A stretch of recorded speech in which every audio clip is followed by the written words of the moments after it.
So throughout my life, I've explored extensively, both my inner and my outer worlds. At 18, I began leading multi-week expeditions, and I continued with that throughout my 20s professionally. I've spent months traveling through Asia, the Middle East, Central and South America, practicing, studying, and observing. In my early teens, I became fascinated with consciousness, mystical realms, and science. At 19, while guiding a 30-day expedition, I unintentionally entered an altered state of reality, or consciousness. My sense of self dissolved, and I was immersed in an all-consuming and ecstatic love. No drugs aided this shift, as I merged with the water, the wind, the fire, earth, and sky. For 3 days, I remained in this state. Joseph Campbell noted, "The psychotic is drowning in the same waters in which the mystic swims with delight." I knew this drastic opening was spiritual in nature, but without a mentor or guide, I began drowning. I was evacuated by float plane and committed to a psychiatric hospital where I remained for 3 weeks, undiagnosed but heavily medicated with antipsychotic medication.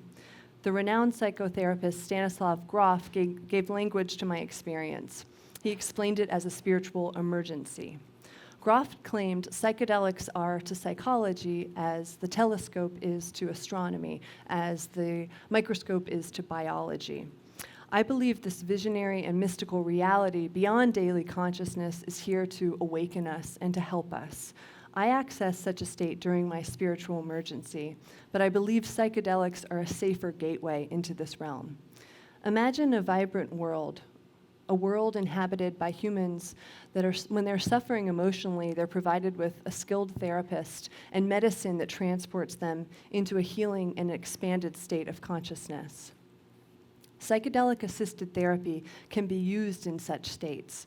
These drugs are approaching legalization after many years of clinical trials, and the findings, unlike medications prescribed today, they create immediate and enduring positive changes in the moods, attitudes, and behaviors in those who experience this.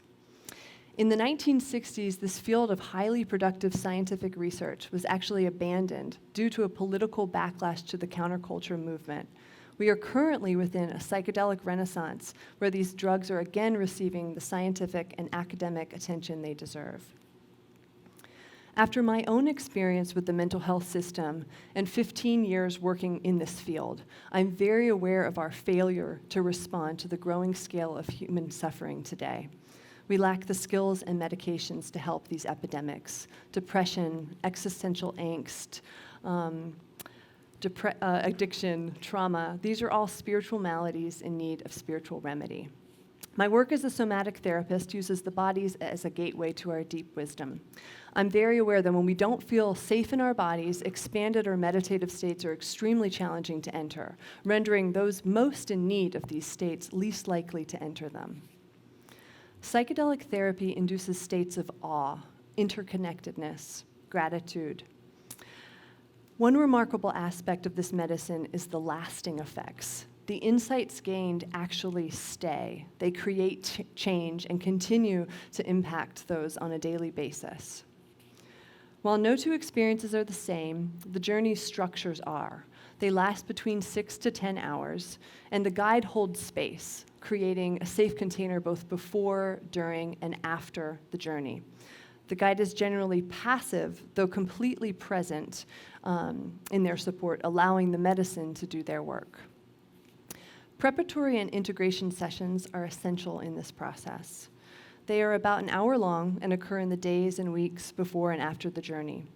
These sessions allow the clients to return to the insights and the power of the journey, the visceral truths that they came to truly know.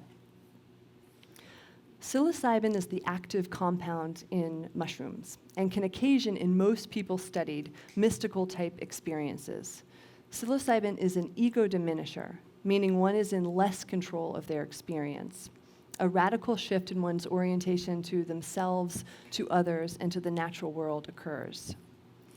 Using the latest brain imaging techniques, it is theorized that the therapeutic effects of psilocybin include a less ordered or predictable pattern of brain connectivity and the ability to promote both structural and functional plasticity in the prefrontal cortex. This results in more flexible modes of cognition. MDMA, more commonly called ecstasy, is not technically a psychedelic, though it's been used with great success in treating mental health conditions. MDMA is an ego enhancer. This gives those working with traumatic memory the ability to examine painful experiences with an increased tolerance and a sense of power. The Multidisciplinary Association for Psychedelic Studies, or MAPS, was founded in 1986, and it's a nonprofit education and organization that has developed medical, legal, and cultural contexts for people to benefit from the careful uses of psychedelics. In 2017, the FDA designated MDMA-assisted psychotherapy treating PTSD as a breakthrough therapy. In 2018, psilocybin therapy for treatment-resistant depression was also designated. The FDA designates a medicine as a breakthrough therapy if there's evidence that the medicine is substantially better than what is currently available. MAPS predicts MDMA will be prescribed for use under the guidance of a trained and skilled therapist by 2021. There's a strong chance that a team of therapists here in Asheville will actually be selected to conduct this research, so literally in our backyard. Psychedelic therapy is a form of restoring well-being. We as individuals are in need of this. We as a species are in need. We as a planet are in need. I believe psychedelic medicine is imperative to the cultural value shift required to restore human health and well-being, which allows us in turn to care for and protect the planet. Thank you.